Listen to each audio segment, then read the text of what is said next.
"Babe, listen. I am sending my mother to the shack out in the country, and you and I are keeping the house." My son was chatting on his cell phone with my daughter-in-law while I was polishing the furniture in my new home. I approached him from behind in silence and took away the most precious thing he had. What my daughter-in-law heard after that made her hang up the call that very instant.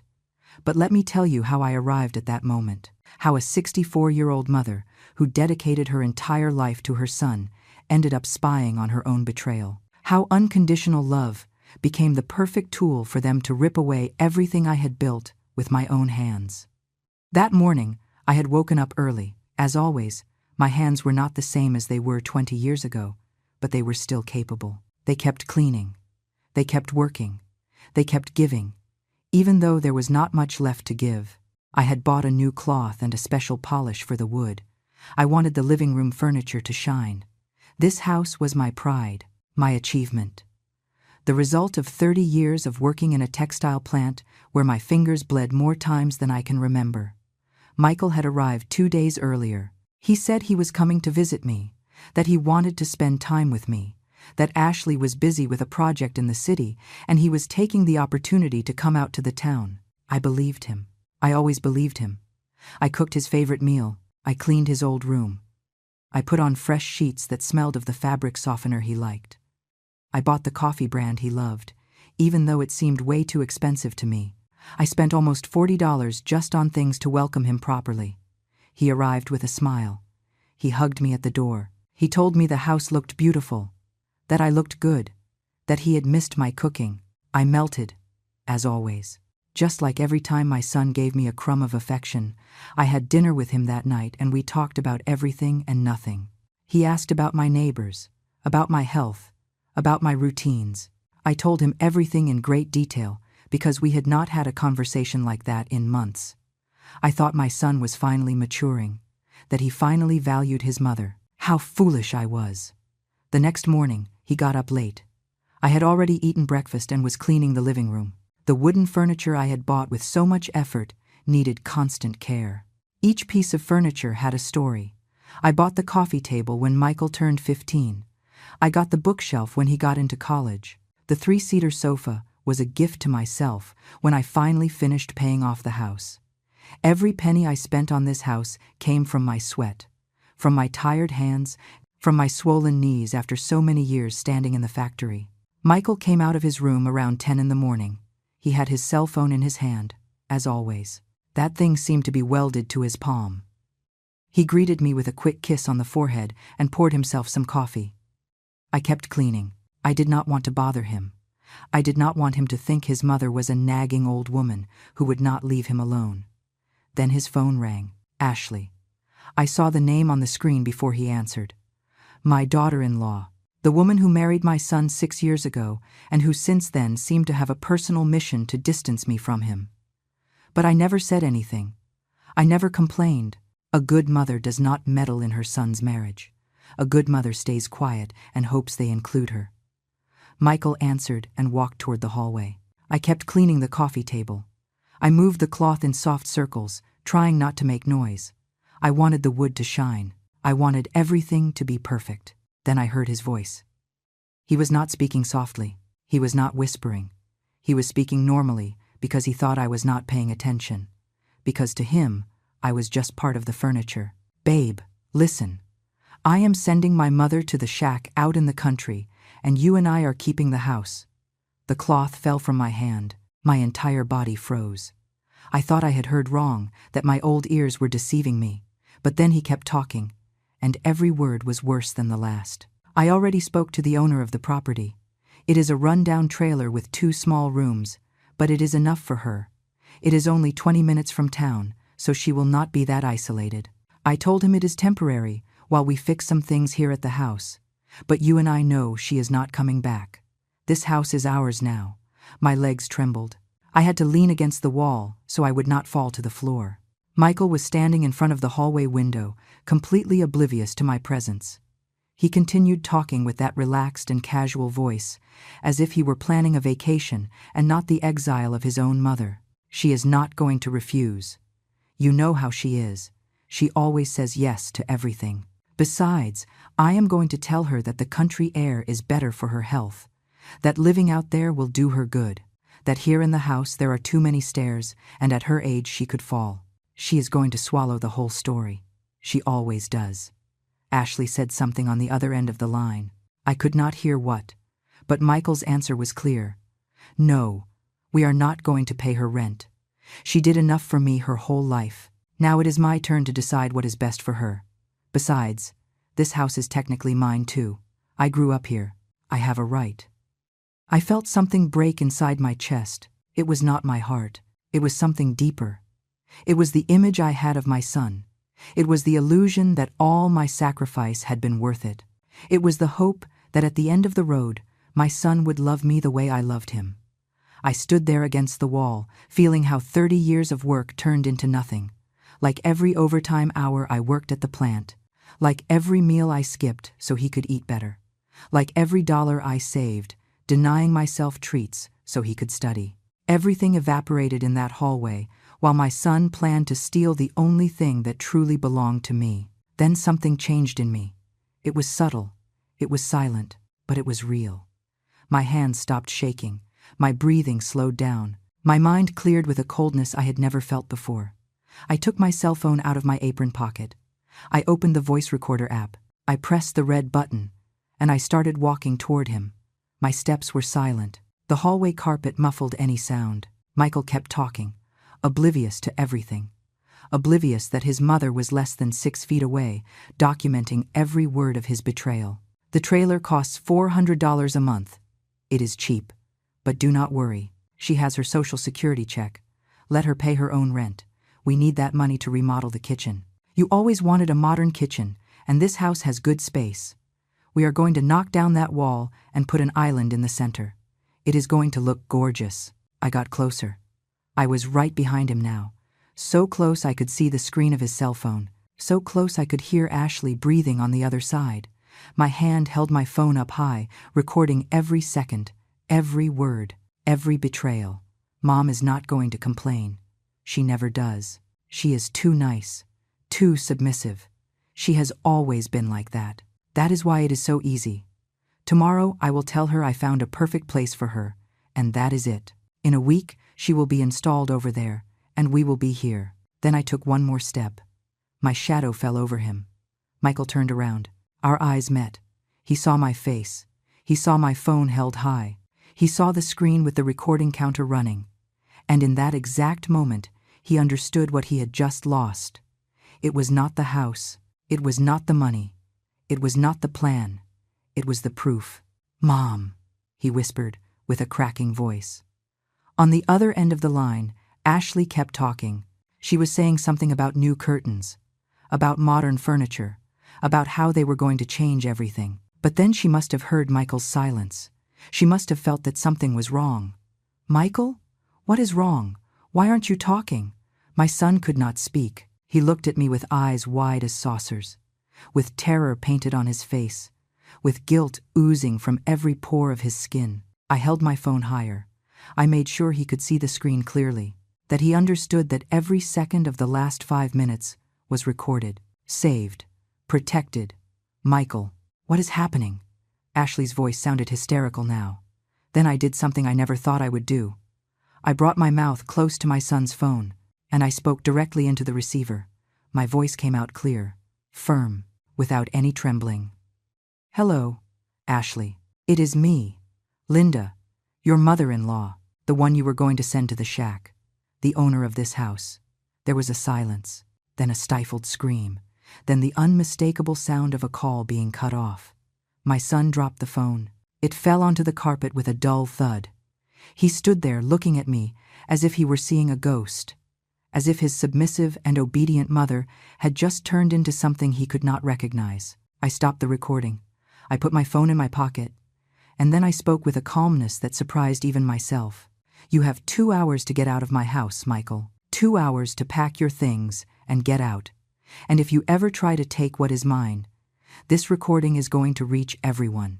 Your job, your friends, every person who believes you are a good son. He tried to speak, but I raised a hand.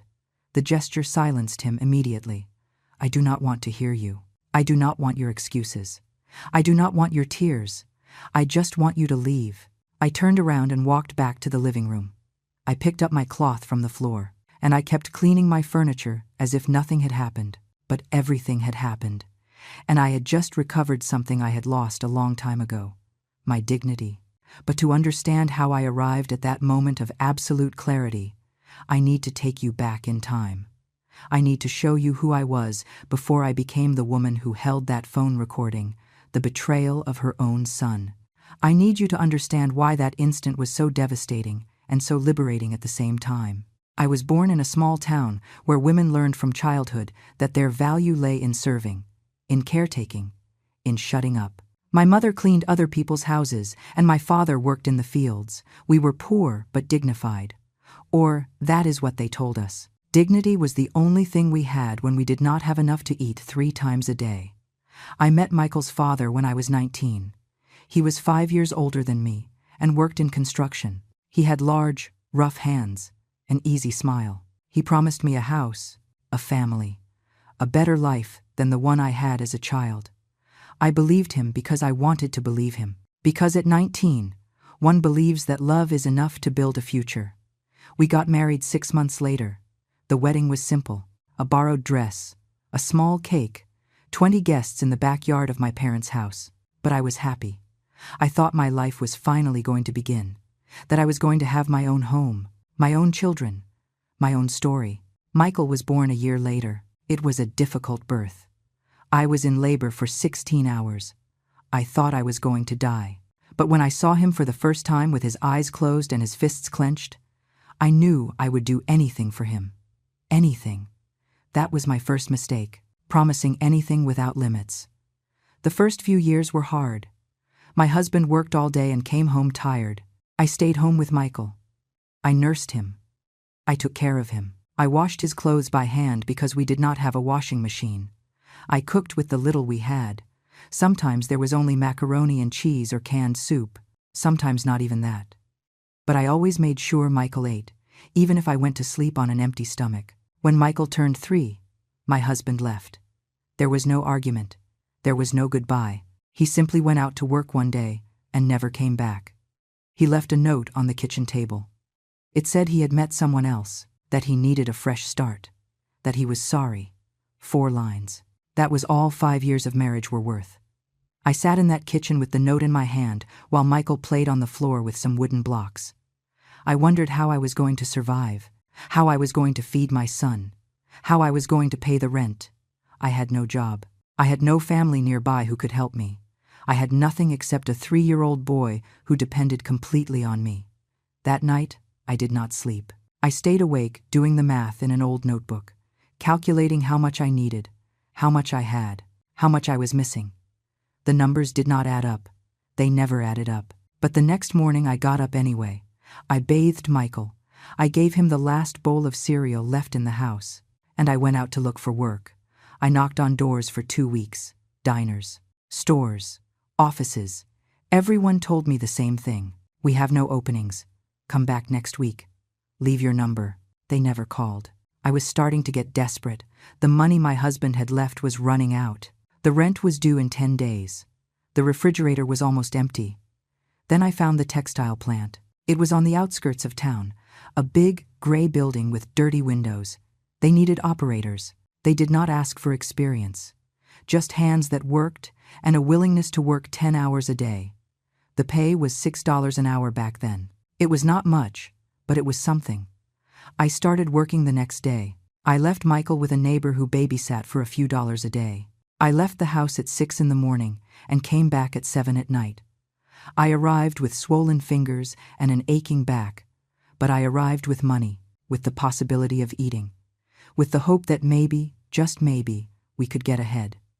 The years passed like that. Work, home, Michael. Work, home, Michael. My life became a mechanical routine where there was no room for anything else. I did not go out with friends because I did not have time. I did not meet men because I did not have energy. I did not have hobbies because I did not have money. Everything I earned went directly to basic needs.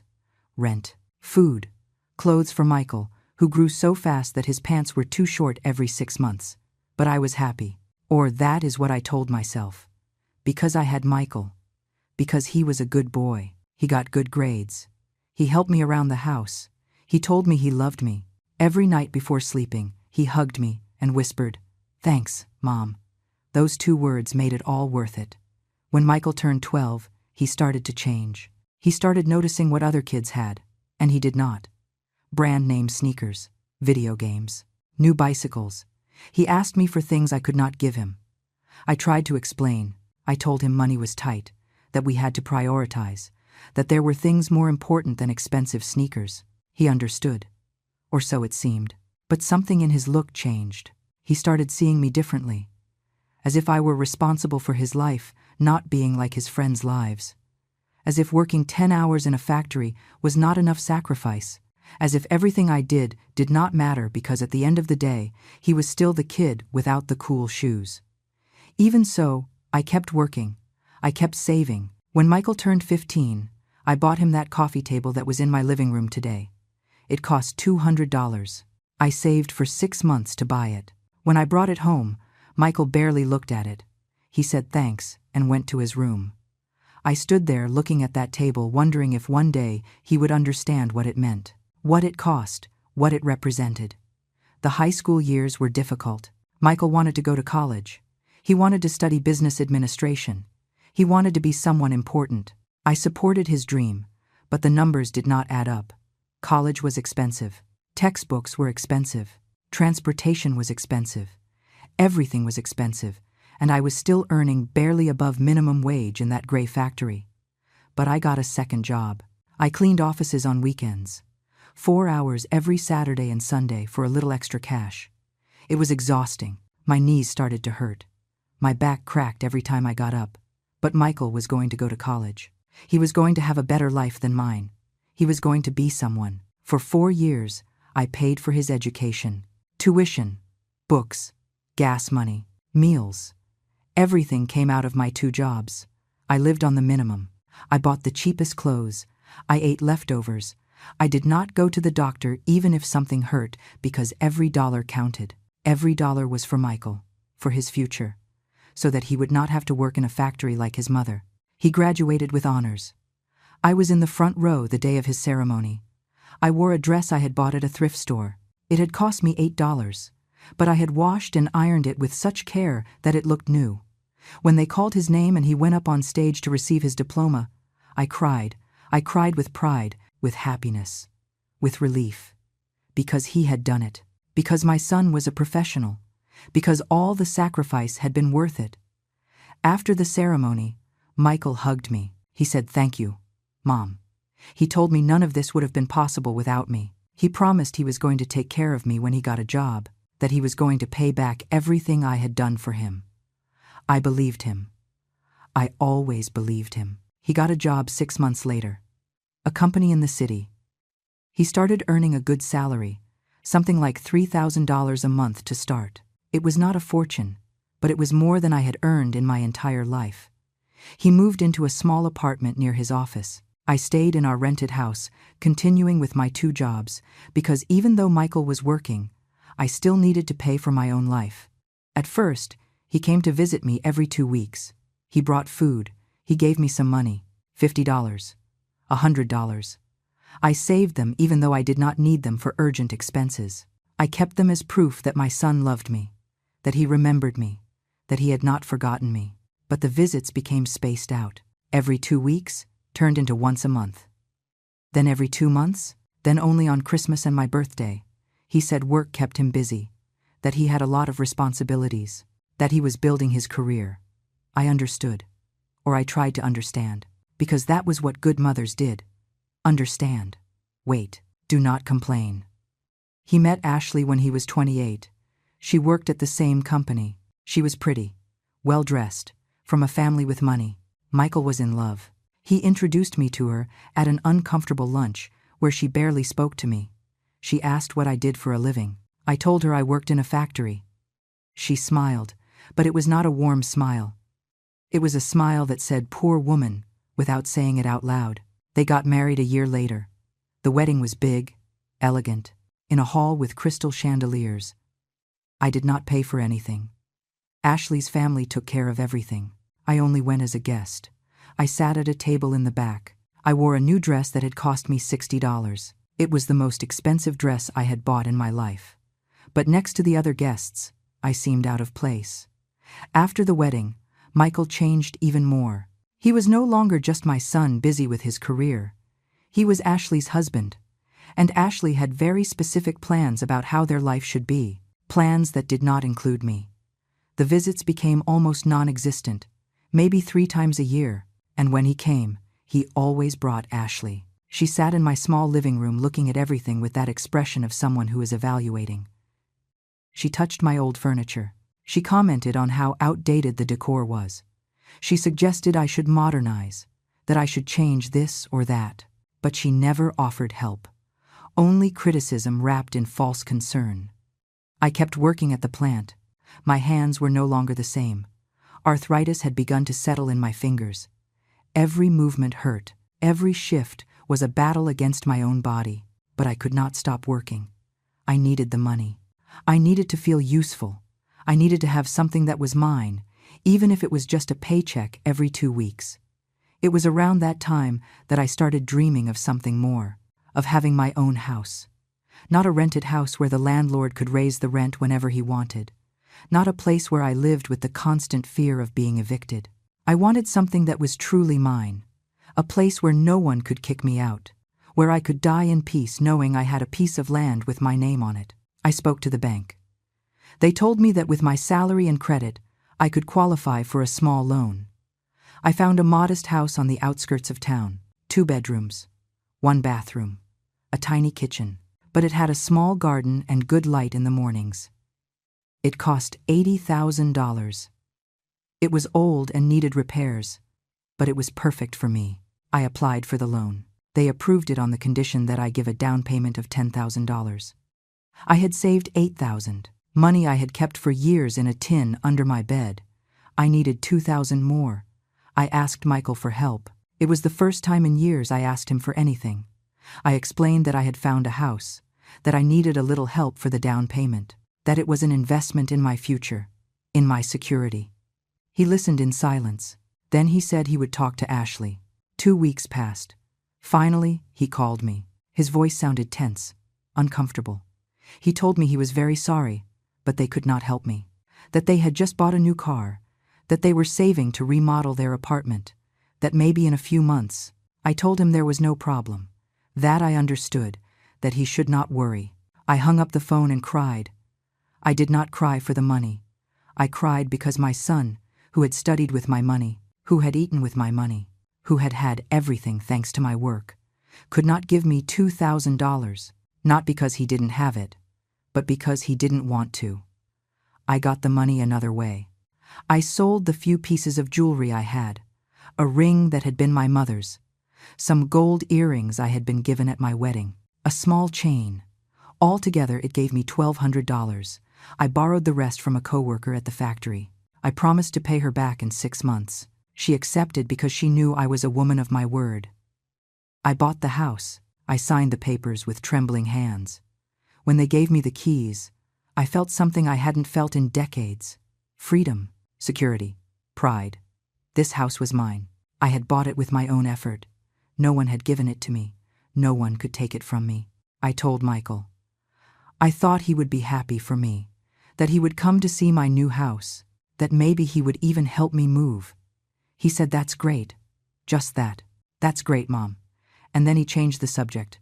I moved alone. A neighbor helped me with the boxes. I hired a kid from town to move the heavier furniture. I paid him $50. Michael did not come.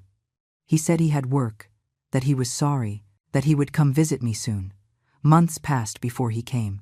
When he finally appeared, he brought Ashley. They toured the house in 10 minutes. Ashley made comments about how small it was, about how old, about how much work it needed. Michael nodded to everything she said as if he had no opinion of his own. I prepared a special meal that day. I spent $40 on ingredients. I made Michael's favorite dish. I set the table with care. I used the good plates I had bought on sale. I wanted them to see that even though my house was small, it was dignified. It was cozy. It was mine. They ate quickly. Michael checked his cell phone between bites. Ashley barely touched the food. She said she was watching her figure, that she had read that heavy meals were not healthy. I nodded and kept eating in silence while my stomach closed up with every word of contempt disguised as health concern. They left after lunch.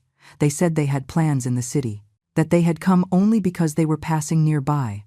I said goodbye at the door with a smile that hurt the muscles of my face. I told them to come back soon, that they would always be welcome. Michael gave me a quick kiss on the cheek. Ashley waved from the car. I watched them drive away, and something inside me dimmed a little more. But I kept trying. I kept calling. I kept sending text messages. I kept asking how they were. I kept being the persistent mother who did not want to accept that her son had drifted away, not because of circumstances, but by choice. In the following years, things got worse. Michael almost never answered my calls. When he did, the conversation lasted 3 minutes. He was always in a hurry. He was always busy. There was always something more important than talking to his mother. Ashley started making more direct comments. Once she told me I should think about selling my house and going to a nursing home, that at my age it was dangerous to live alone, that if something happened to me, no one would know. She said it with a tone of concern, but I saw the truth in her eyes. She wanted me to disappear, to cease existing in Michael's life, to erase myself so they could move on without the burden of an old, poor mother. I said nothing. I just smiled and changed the subject. But that night I did not sleep. I stayed awake thinking about how I had reached this point, how the woman who had sacrificed everything for her son was now seen as a nuisance, as something to be gotten rid of. Months passed, and I kept working at the plant even though my body begged me to stop. I kept paying my mortgage. I kept keeping my house clean and tidy. I kept living with the hope that someday Michael would remember who I was, who I had always been, the woman who loved him before he even existed. Then, 3 months ago, Michael called me. It was strange because he never called. He always waited for me to do it first. He told me he had been thinking about me a lot, that he felt bad for neglecting me, that he wanted to spend more time with me.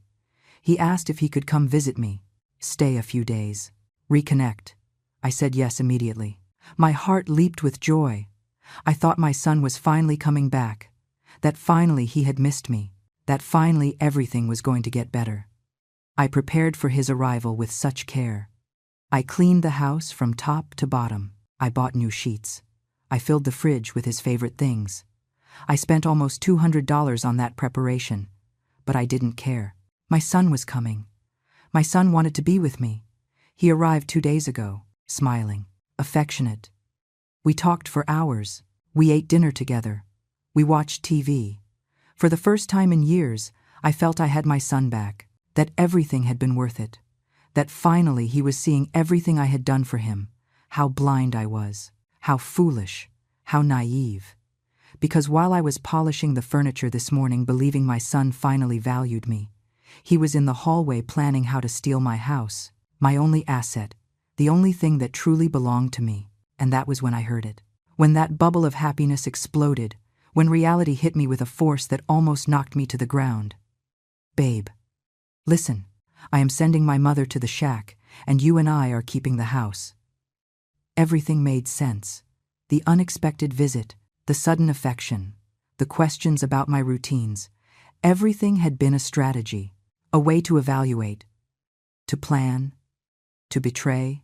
There I was, standing in my own living room, in the house I had bought with the sweat of 30 years, listening to my son plan to exile me, as if I were an old object that was no longer useful, as if the 64 years of my life had no value, as if everything I had done for him could be erased with a simple decision made without consulting me. My hand held the cleaning cloth, that cloth that had cost $3 and that I had bought with such excitement because I wanted my house to shine for my son. What irony! I was cleaning for him while he was planning to kick me out. Michael kept talking. His voice came clearly from the hallway. He was not whispering. He was not lowering his tone. He spoke with total tranquility, because it never occurred to him that I might be listening. Because for him, I was invisible. harmless, incapable of defending myself.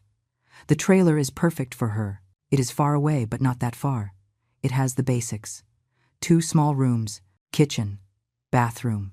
It is all she needs at her age. She can't maintain such a big house anyway. She struggles with the stairs. She struggles to clean.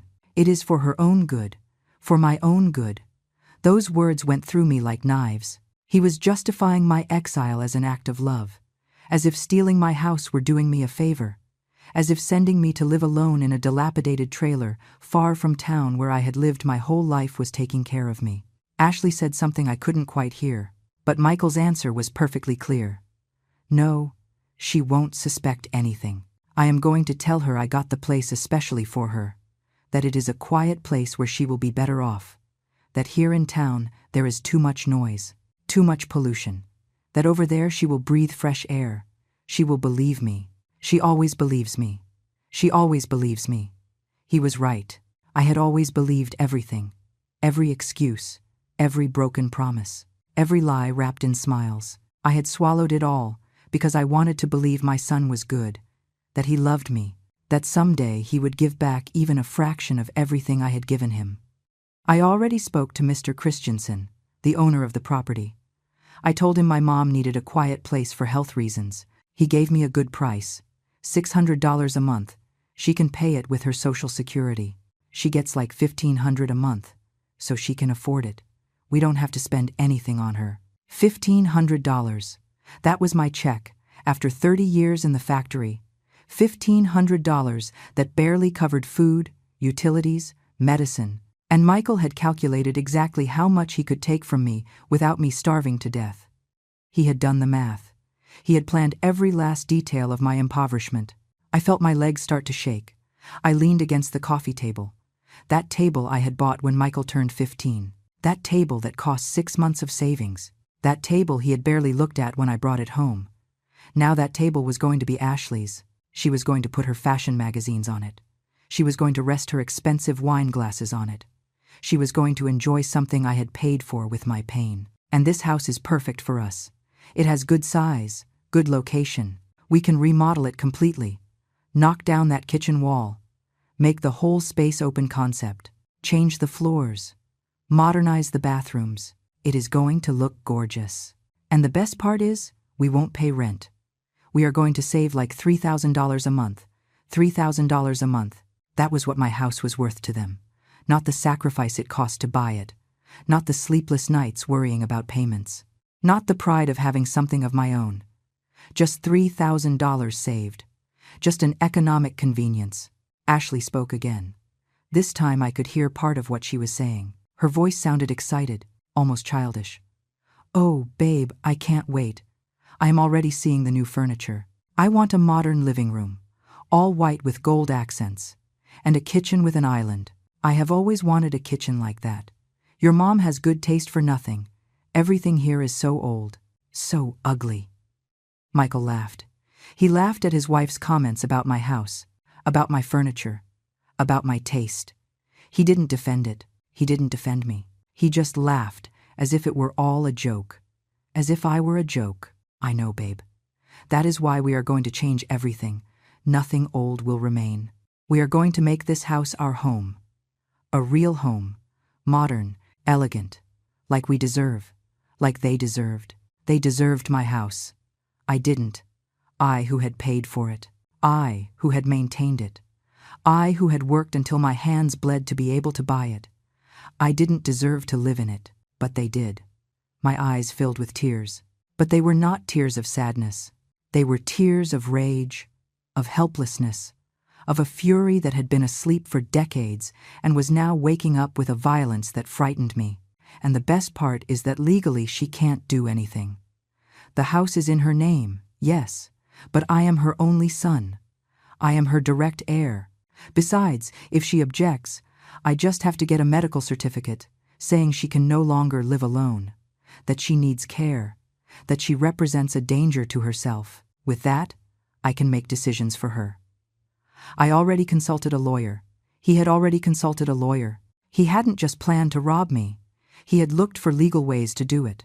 He had investigated how to take away my autonomy, how to declare me incompetent, how to turn me into an old woman without rights over her own life. Something broke inside me in that moment. It wasn't my heart. My heart had already been broken 1,000 times before. It was something deeper. It was the image I had of myself. The image of the self-sacrificing mother who forgives everything. The image of the woman who endures in silence. The image of the victim who accepts her fate without fighting. That woman died right there, in that instant. While listening to my son plan my destruction with the same ease, one plans a vacation, and in her place, something new was born.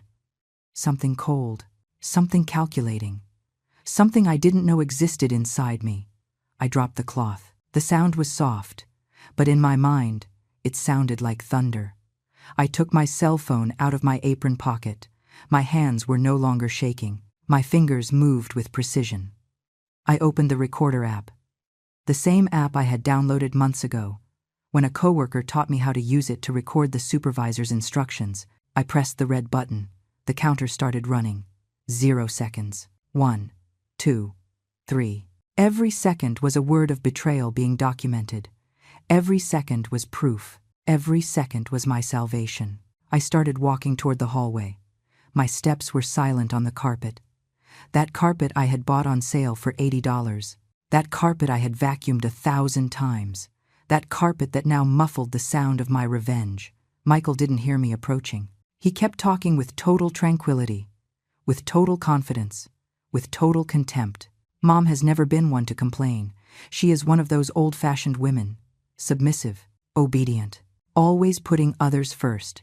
She is never going to confront me. She is never going to tell me no. She is too nice, too dumb, too dumb. My son thought I was dumb. The son I fed when I had nothing. The son for whom I worked until I broke my body. The son for whom I paid a college education while I continued wearing second-hand clothes. That son thought his mother was dumb. Maybe I was. Maybe I had been all my life. But not anymore. I got closer. I was 3 feet away now. I could see the back of his head. I could see how he moved his free hand while he talked. I could see his relaxed posture. The posture of someone who has no idea of the danger approaching. Besides, when she moves to the trailer, she will be so isolated, she won't even be able to complain to anyone. She has no close friends. She has no family. She only has me. And I am going to visit her from time to time so she doesn't suspect. I am going to bring her some things.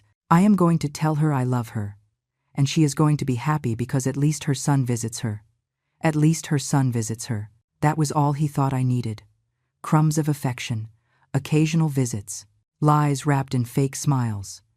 And I should be grateful. I should be happy that my son didn't forget me completely. I took another step.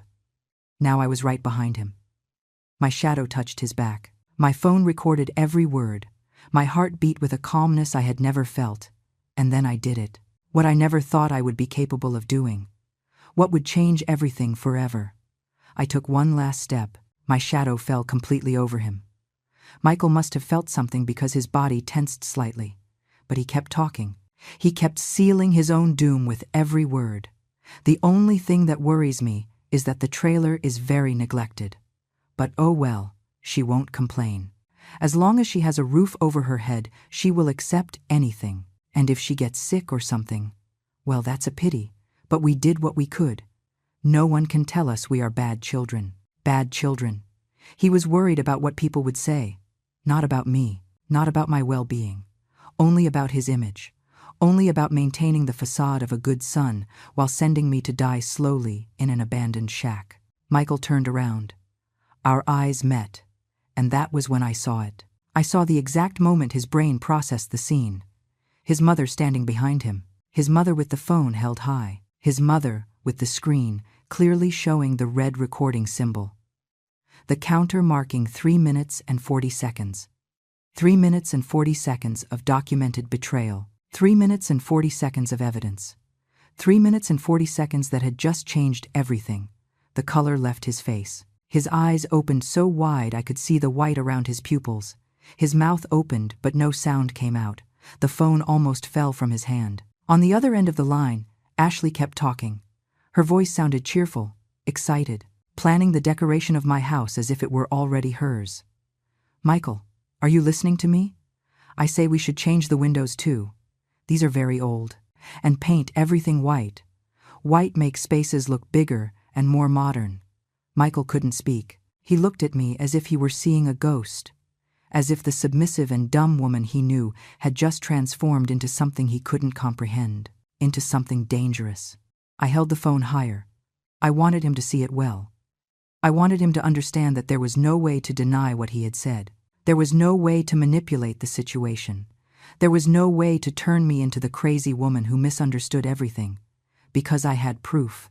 I had his voice. I had his exact words. Michael? Hello? Why aren't you answering me? Ashley's voice sounded confused now, slightly irritated, probably thinking her husband had been distracted by something unimportant, not knowing that that unimportant something was her mother-in-law destroying all her plans with a simple record button. Michael tried to speak. He opened his mouth. He closed it. He opened it again.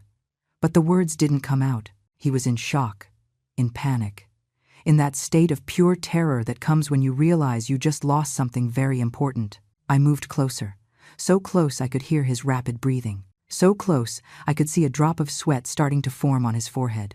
And then I spoke. My voice came out low, calm, firm. Hello, Ashley.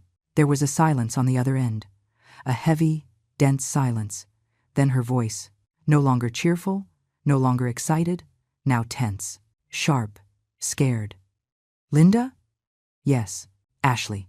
It is me, your mother-in-law, the one you were going to send to the trailer, the owner of this house, the dummy who always swallows everything. I heard her inhale sharply. I heard the sound of something falling on the other side. Maybe her phone, maybe her coffee cup, maybe her dignity. Linda, Michael, what is happening? But Michael couldn't answer her. He kept looking at me with those eyes full of terror, with guilt oozing from every pore of his skin, with the absolute certainty that he had made the worst mistake of his life. What is happening, Ashley? It is that I just recorded every word of your conversation, every plan, every lie, every detail of how you intended to steal my house. No, wait, that is not it. We didn't. Ashley tried to backpedal. She tried to deny. But it was too late. Too late. The words had been spoken. The truth had been revealed. And I had the proof. Then I did something I never thought I would do. Something the Linda of a week ago would have considered impossible. Something the submissive and obedient mother would never have had the courage to do. I brought my mouth close to Michael's phone, and I spoke directly into the receiver, my voice clear, firm, without the slightest tremor. Listen to me well, Ashley. This house is mine. I bought it with my money, with my work, with my sweat, and no one, absolutely no one, is going to take it from me, much less an ungrateful son and his ambitious wife. Linda, please, let me explain. There is nothing to explain. I heard everything. $600 rent, the medical certificate to declare me incompetent, the new furniture, the modern kitchen, the white decoration with gold accents, everything. There was silence. Then I heard something that filled me with a dark satisfaction. I heard Ashley start to cry. They were not tears of regret. They were tears of rage, of frustration, of knowing they had lost. This isn't going to stay like this. Michael, do something. Tell your mother that. But she couldn't finish. Because in that moment I stopped the recording. I put my phone in my pocket, and I looked my son directly in the eyes. You have 2 hours to get out of my house, Michael. Mom, 2 hours. And if you ever try to take what is mine, this recording is going to reach everyone. Your job, your friends, every person who believes you are a good son, every person who thinks I am the one who abandoned you. But, Mom, listen to me. I raised a hand. The gesture silenced him immediately. It was strange. All my life I had listened. I had obeyed. I had accepted. And now, with a simple movement of my hand, I could make my son shut up. I could take control. I could have power. I do not want to hear you. I do not want your excuses. I do not want your tears. I do not want anything from you except for you to leave my house and never come back. Michael dropped his phone. It fell onto the carpet, with a dull thud. On the other end, Ashley's voice could still be heard screaming his name, but he was no longer paying attention to her. He was looking at me, only at me, with a mixture of fear, surprise, and something I took a moment to identify: respect. For the first time in decades, my son was looking at me with respect. He tried to approach. He tried to touch my arm. I took a step back. "Do not touch me. You have no right." "Mom, please. It was a mistake. I didn't mean to." "Didn't mean what?" "Didn't mean for me to find out. Didn't mean for me to discover you.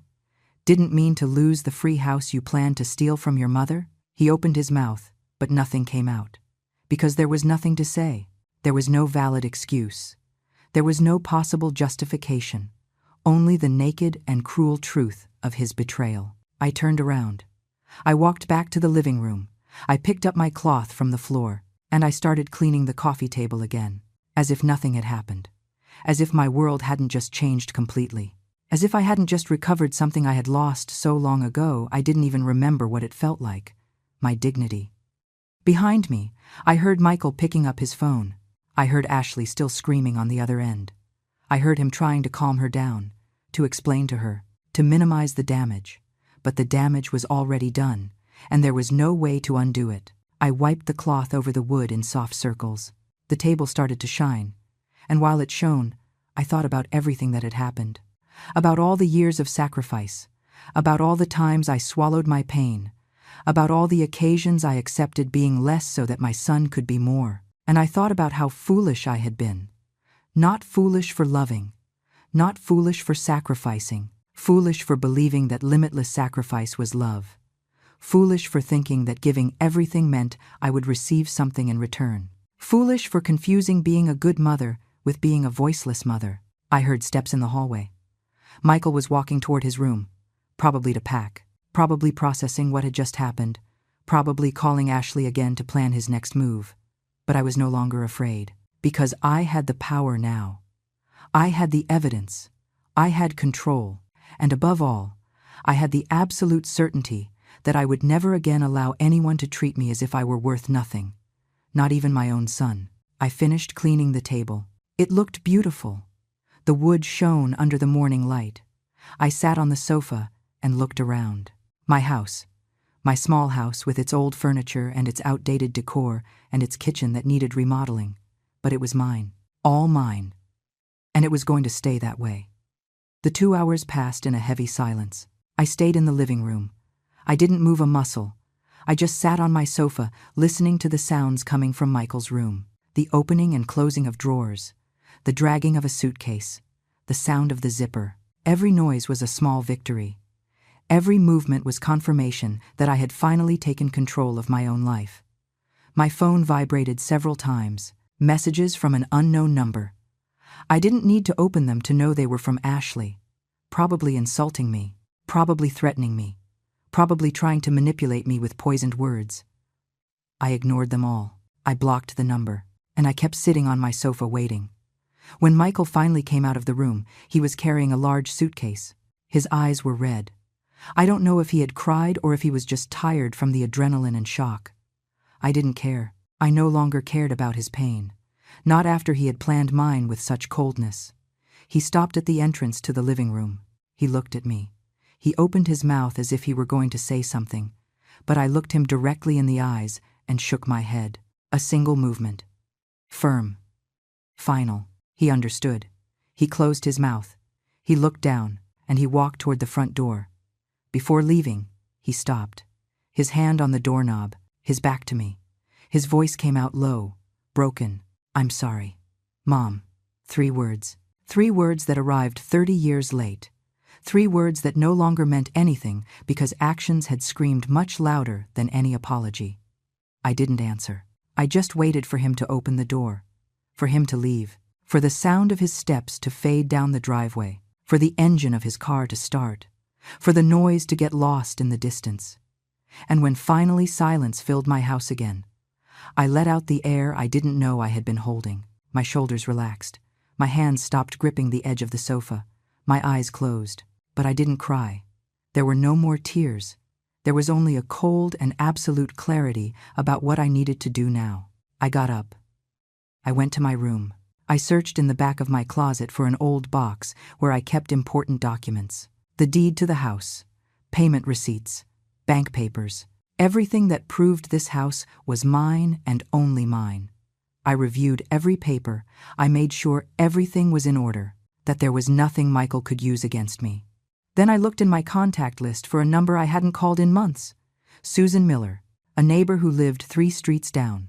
We had become friends years ago when we both worked night shifts. She cleaned offices like me, but then she had studied and now worked at a law firm as a paralegal. She wasn't a lawyer, but she knew the law. She knew about rights. She knew how the system worked.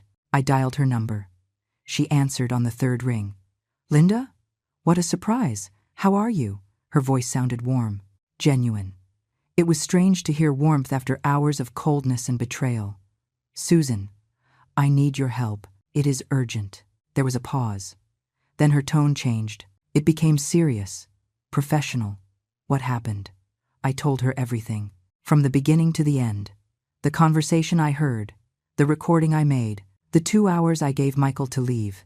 Everything. While I spoke, my voice remained firm. I didn't break. I didn't hesitate. I just recounted the facts as they were. Susan listened in silence. When I finished, there was a moment of stillness. Then a long sigh. "Linda, you did exactly the right thing." Those words, those 6 simple words, gave me more validation than 30 years of trying to be a good mother. Is the recording legal? Can I use it? Yes. In this state, it is legal to record a conversation if you are part of it or if you are on your own property. You were in your house. It is completely valid. And with what you tell me, Michael said, you have clear proof of intent to defraud and abuse an elderly person. I felt something heavy lift from my chest. I was right. I had proof. I had rights. What do I need to do now? First, save that recording in several places. Email it to yourself. Upload it to a cloud. Save it on a USB drive. It cannot disappear under any circumstances. I will do it today. Second, you need to change the locks on your house. Today. Now. Not tomorrow. Michael has keys. And even though he left, we don't know if he will try to come back. You are right. I am going to call a locksmith. Third, and this is important, Linda, you need to make a clear will specifying that Michael inherits nothing, and you need to document everything that happened today. Write it down. With dates, with times, with details. If this goes to anything legal, we need a record of everything. My hands shook for the first time in hours, not from fear, from the magnitude of what I was doing, from the finality of every step, from how I was closing doors I never thought I would close. Susan, he is my only son. I know, Linda, but a son who tries to steal your house and send you to a shack to keep your assets is not a son. He is an abuser, and you owe him nothing. You already gave him everything, your entire life, and he paid you with betrayal. She was right. I knew she was right. But decades of being a mother were not erased with a phone conversation. They were not erased even with a betrayal. The instinct to protect him was still there. Small, whispering. But there, I know it is hard. But think about this. If you hadn't realized today, in a week, you would be in that shack, alone, paying rent with your pitiful pension check while he lives in your house, changing your furniture, erasing your existence. Is that what you want? No. The word came out firm, clear, definitive. No, that is not what I want. I don't deserve it. Exactly. You don't deserve it.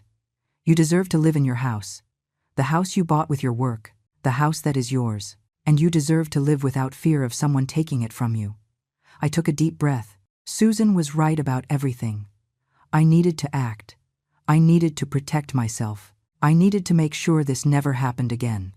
I am going to do everything you told me. Everything. Good. And Linda, one more thing. Do not answer calls from Michael or Ashley. No matter what they tell you, no matter how they manipulate you, do not answer. If they need to tell you something, let them do it through a lawyer. You need distance. You need protection. Okay, I won't answer. Tomorrow I will stop by your house. We will review all your documents. And if you need, I will accompany you to make the will and any other legal matter. You are not alone in this. Thank you. Susan, don't thank me.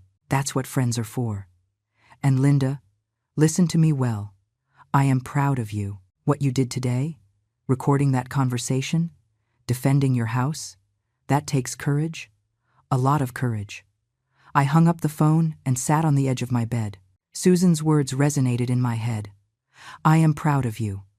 When was the last time someone told me that?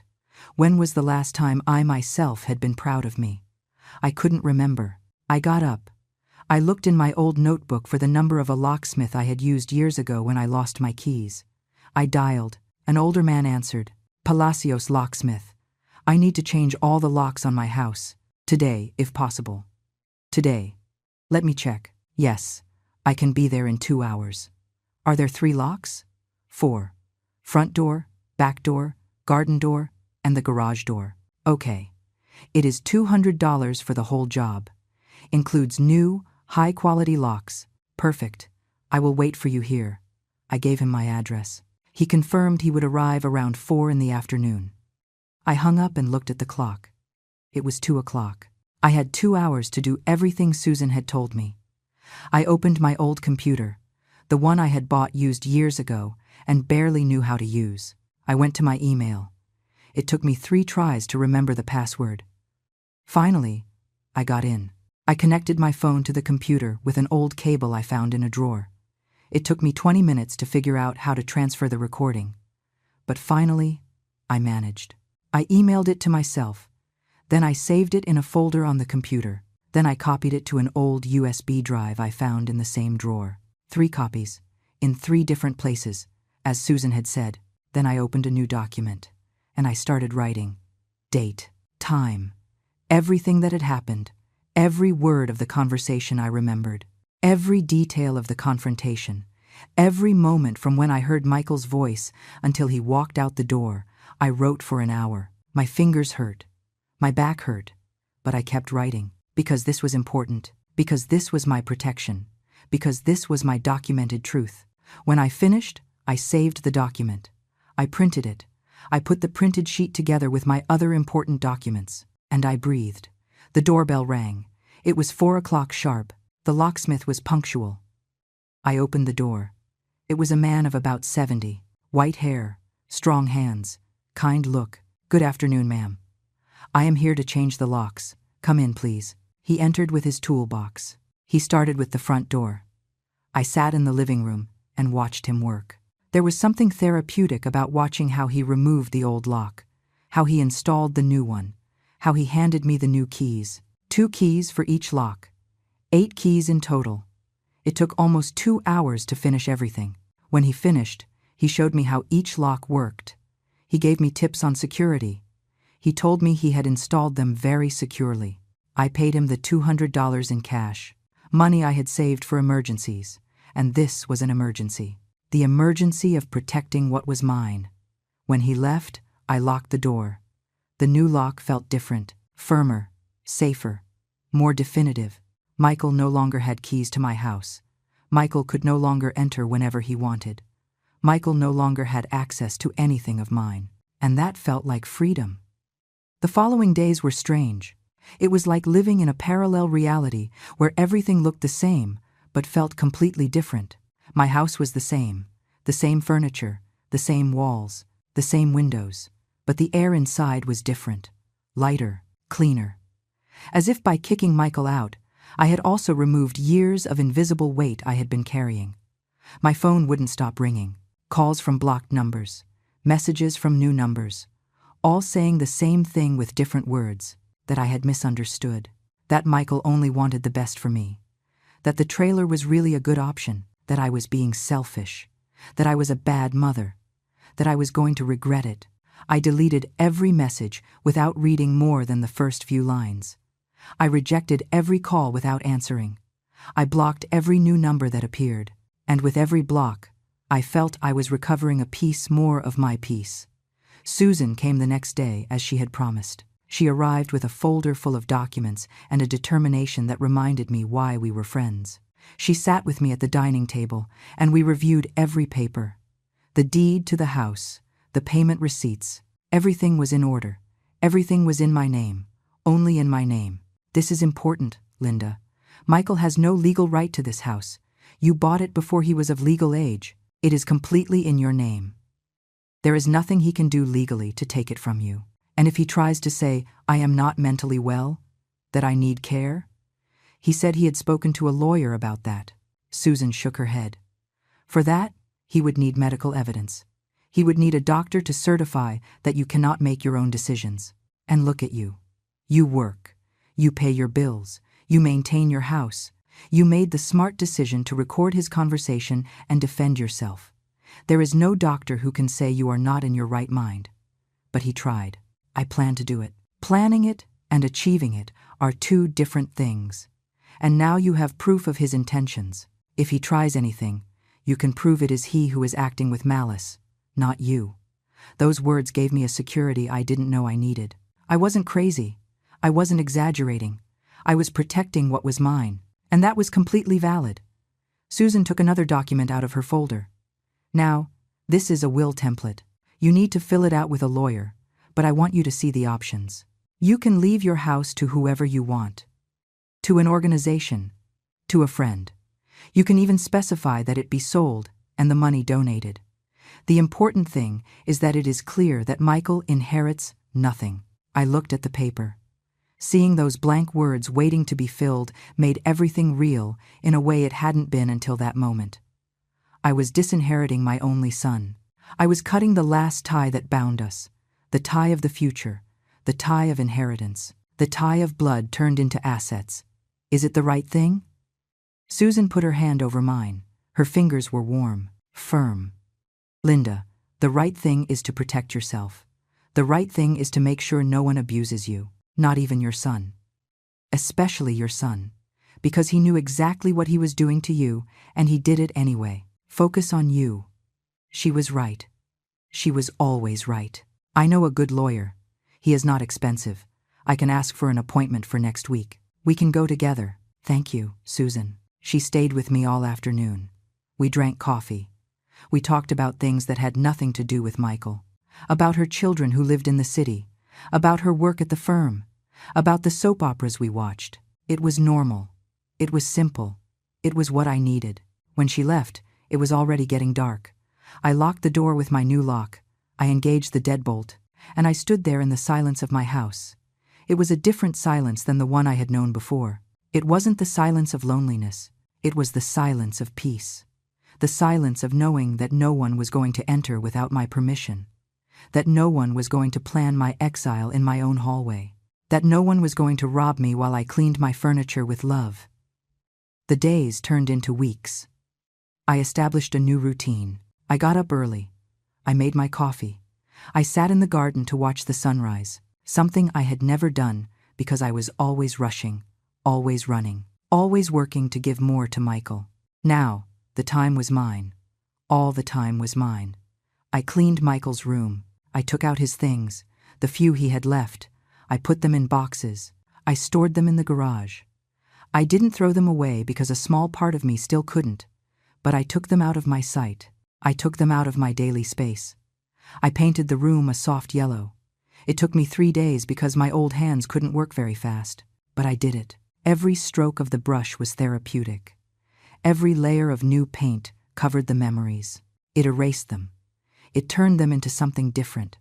When I finished, the room was no longer Michael's room. It was just a room, a space, a possibility. Susan took me to the lawyer, a young man of about 40 who treated me with respect, with dignity. He listened to me. He reviewed my documents. He listened to the recording. And he looked at me with something I recognized as admiration. Miss Linda, you did exactly the right thing. You have all the evidence you need, and we are going to ensure your house is fully protected. We made the will. I specified that the house be sold after my death and the money donated to an organization that helped older women in abusive situations. It seemed appropriate. To turn my pain into help for others, to turn my house into protection for those who didn't have the luck to record everything. The lawyer charged me $300. It was more than I wanted to spend, but it was necessary. It was my protection, my security, my last word.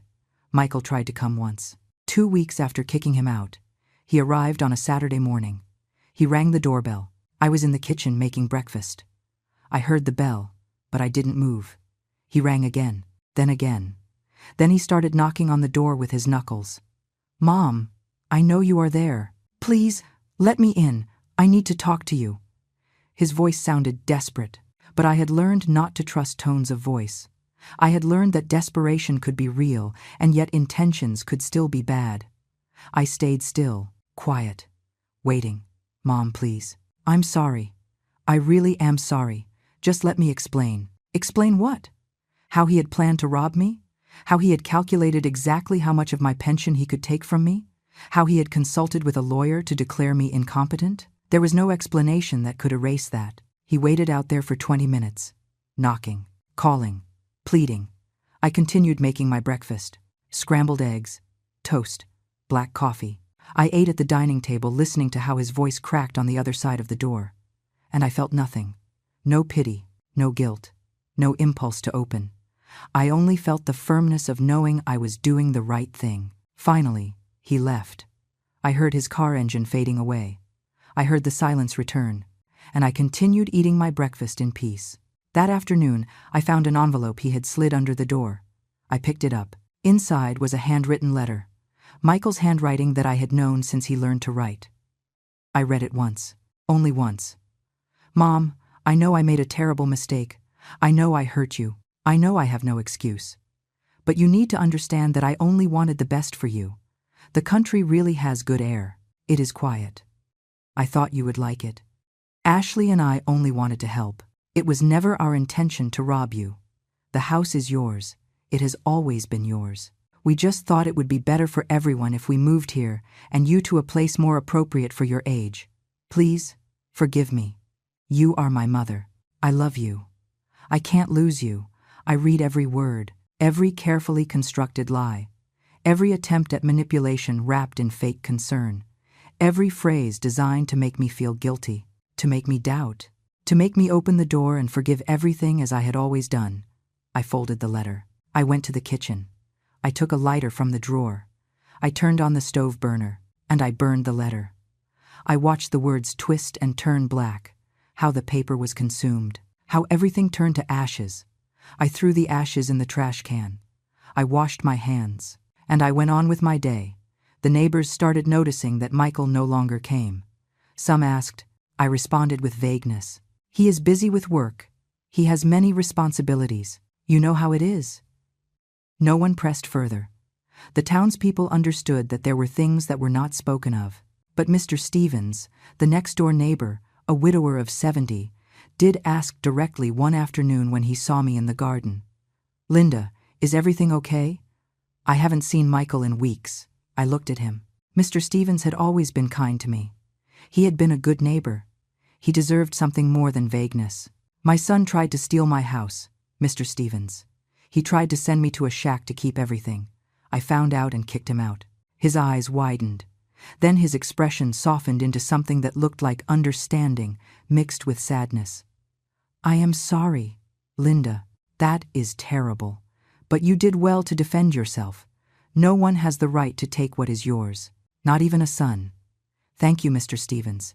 And if you need anything, anything at all, I am right here next door. You are not alone." Those words, so simple, so honest, made me feel more accompanied than 30 years of having a son. 3 months passed. 3 months in which my life settled into a new normal I never imagined possible.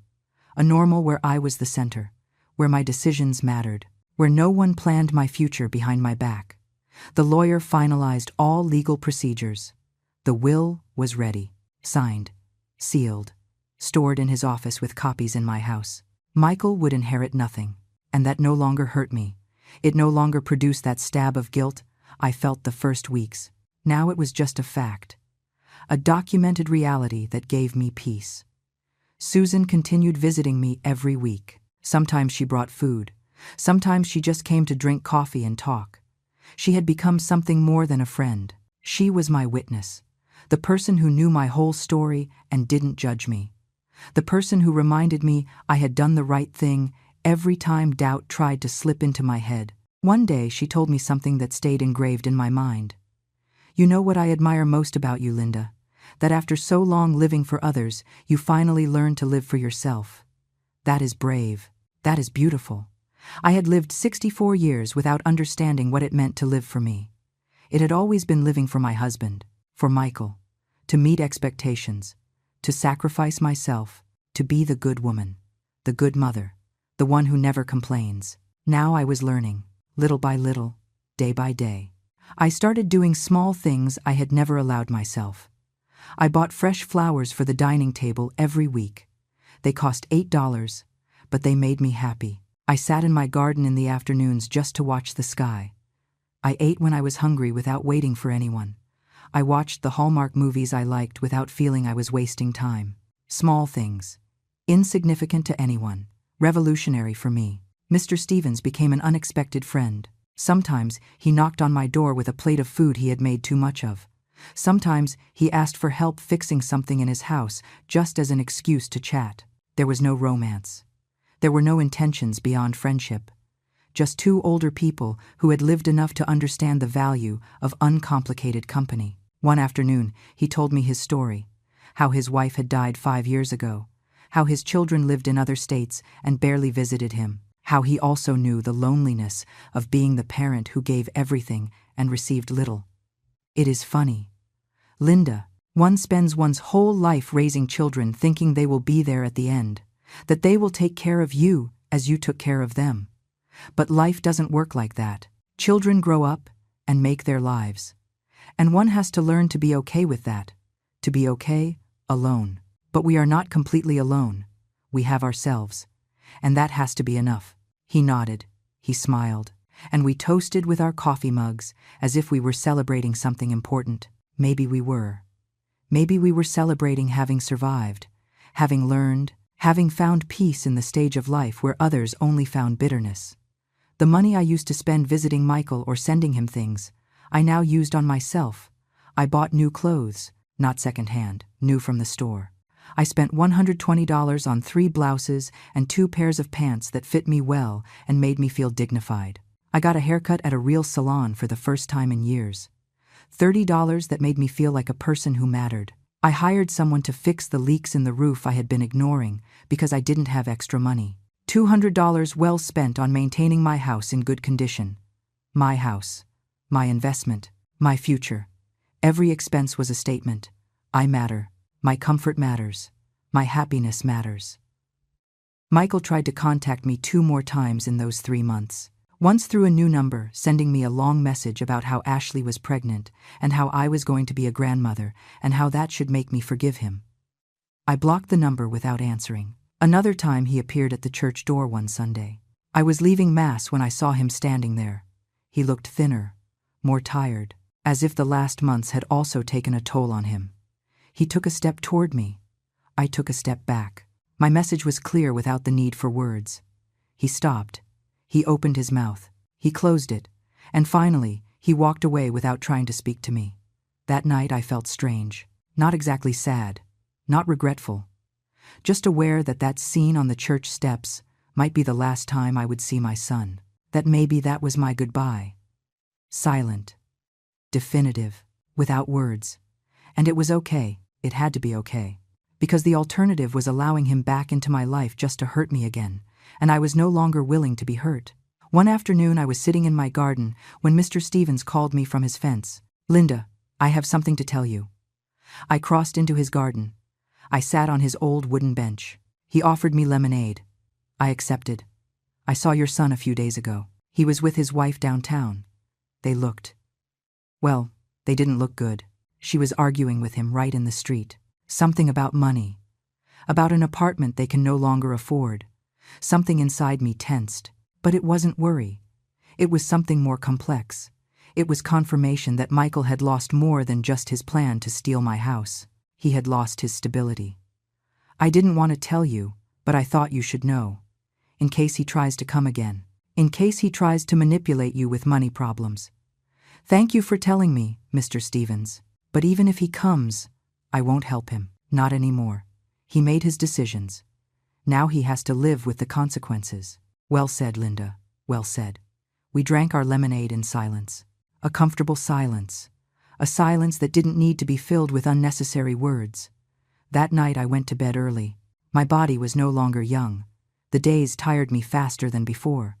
But it was a good tiredness, a tiredness earned doing things for me, not for others. Before sleeping, I thought about everything that had happened, about the woman I was 3 months ago, that woman who polished her furniture with hope, waiting for her son to value her. That woman who would have accepted going to the trailer just to avoid conflict. That woman who lived to please. That woman no longer existed. She had died the day I pressed the record button on my phone. She had died, and in her place someone new was born. Someone stronger, someone who knew her worth. And even though the path had hurt, even though I had lost my only son in the process, I didn't regret it. I couldn't regret it, because for the first time in my life, I was truly living, not surviving, not sacrificing, living. I fell asleep that night with a small smile on my lips, with the certainty that my house was mine, that my life was mine, that my future, however short it might be, belonged completely to me, and that was more than I had had in 64 years.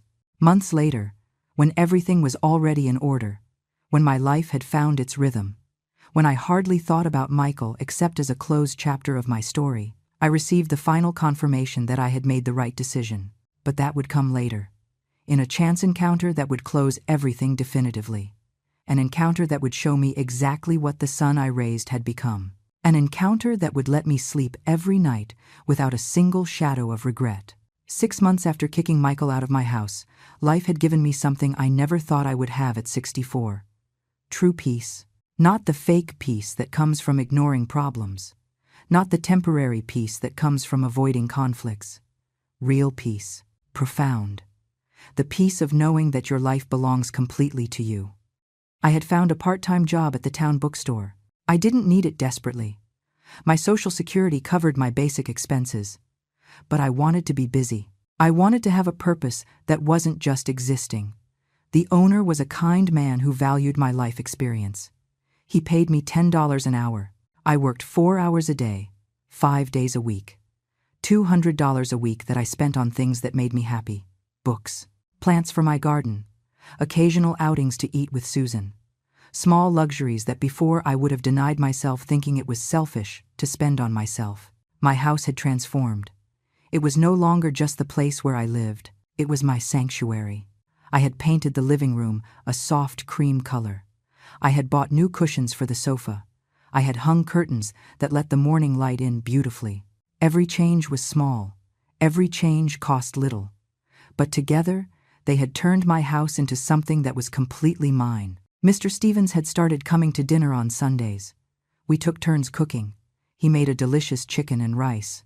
I prepared my specialty beef stew. We ate. We chatted. We watched some old movie on my small TV. It wasn't romance. It was something better. It was genuine company. It was friendship in its purest form. Susan had been promoted at the firm. Now she was a senior assistant and earned better. She invited me to dinner to celebrate. We went to a modest but nice restaurant. We spent $40 between the two of us. And while we ate and laughed, I realized something important. This was my family now. Susan. Mr. Stevens. The regular customers at the bookstore who greeted me by name. The neighbor who brought me tamales every month. This was my chosen family. Not the blood family that had betrayed me, but the family I chose and who chose me back. It was a common Tuesday when I saw him. I had left the bookstore early because we had little traffic. I decided to stop by the market to buy fresh vegetables for dinner. I was choosing tomatoes when I heard it. That voice I had known since he was born. That voice that had called me Mom for the first time. That voice that had planned my exile with such coldness. Michael was on the other side of the aisle. He hadn't seen me yet. He was arguing with Ashley in a low voice, but loud enough for me to hear snippets. "We don't have money for that, Ashley. I already told you." "Well, get it. I don't know how, but get it. The baby needs things. I need things. I can't keep living like this." The baby. So it was true. Ashley was pregnant. They were going to be parents. And by the tension in their voices, they were not prepared either emotionally or financially. I stood still behind the pile of tomatoes, observing them, studying them. Michael looked bad. He had lost weight. He had deep circles under his eyes. His clothes were wrinkled. His posture was that of a defeated man. Ashley didn't look any better. Her hair was unkempt. Her clothes were cheap. Her belly barely showed the pregnancy. And her expression was pure frustration and bitterness. If your mother hadn't been so selfish, we would be living in that house. We would have space. We would have money saved. But no, she preferred to keep everything. Those words, calling me selfish for not letting myself be robbed, calling me selfish for defending what was mine, calling me selfish for not allowing them to send me to a shack. I felt something. But it wasn't anger. It wasn't pain. It was something strange. It was pity mixed with relief. Pity for that baby who was going to be born into that toxic dynamic. Relief at having escaped being part of that disaster. Michael sighed. Stop talking about my mother. She did what she had to do. We screwed up. I screwed up. And now we have to live with that. Oh, now you defend her? After everything we did to get that house? We didn't do anything, Ashley. We planned to rob my mother. That is what we did, and she discovered us. It is over. We lost. Let's move on. Ashley looked at him with contempt. That contempt that had probably always been there, but Michael had been too blind to see. You are useless. Your mother is right not to want you in her life. Those words hit him visibly. Michael lowered his head. He didn't answer. He just pushed the shopping cart forward in silence. And it was in that moment that I decided it was time. Time to close this chapter completely. Time to have the last encounter. Time to prove to myself that I had truly healed. I walked toward them, my steps firm, my head held high, my cart with my fresh tomatoes and my vegetables. Michael saw me first. His eyes widened. The color left his face. He froze like a deer in headlights. Hello, Michael. My voice came out calm, without trembling, without unnecessary emotion. Just a simple greeting between two strangers who once knew each other. Mom. His voice cracked. Ashley looked at me with a mixture of surprise and barely contained rage. I see you are going to be parents. Congratulations. The words were genuine. There was no sarcasm. There was no revenge. It was just a fact. They were going to have a baby. That deserved a basic acknowledgement of courtesy. Thank you. Michael didn't know what else to say. The three of us stood there in the middle of the market aisle in an uncomfortable silence. Ashley broke the silence with poison in every word. I guess you are happy. You left us with nothing. Your own son, your grandchild, with nothing. I looked her directly in the eyes, and I responded with a calmness that surprised even myself. I didn't leave you with nothing, Ashley. You tried to rob me, and I defended myself. There is a difference. A very big one. You are selfish. A selfish old woman who prefers to live alone in a big house than help her family. Michael put a hand on Ashley's arm. Enough, Ashley. Don't continue. But she ignored him. She kept talking with that rage she had probably been feeding for months. You know what? I am glad Michael kicked you out of our lives. We don't need you. We don't need your house. We don't need anything from you. Focus on you. Her words didn't touch me. They didn't hurt me. They were just noise. Desperate noise from someone who had lost and didn't know how to handle it. I'm glad you don't need me, because I don't need you either. I turned around. I started walking away with my cart. But before leaving completely, I stopped. I turned one last time, and I looked at Michael. Only at Michael. He looked at me with those eyes full of regret, with that lost boy expression that maybe hoped I would return to being the mother who forgave everything, who rescued him from his mistakes, who saved him from the consequences of his actions. But that mother no longer existed. I hope you are a better father than you were a son, Michael. That baby deserves more than what you gave me. And then I left. I walked to the register. I paid for my vegetables. I left the market. I got into my old but functional car, and I drove back to my house. To my house. My sanctuary. My peace. When I arrived, Mr. Stevens was watering his garden. He waved at me. I waved back. I went in. I locked the door with my new lock. I put my vegetables in the refrigerator. And I sat on my sofa. The same sofa where I had sat the day I kicked Michael out. the same sofa that had witnessed my transformation. I didn't cry. I didn't feel sadness. I didn't feel regret. I only felt a deep and absolute peace. The peace of knowing I had done the right thing. The peace of having chosen my dignity over guilt. The peace of having finally understood that loving does not mean letting yourself be destroyed. That night I ate alone. I made a simple soup. I poured myself a small glass of wine I had bought the week before. I sat in my dining room with my bowl, with my glass, with my peace, and I thought about the whole journey, about the woman I was, about the woman I am now, about how sometimes life breaks us so we can rebuild ourselves stronger. Michael would go on with his life. He would have his baby. He would face his problems. He would learn or not learn from his mistakes.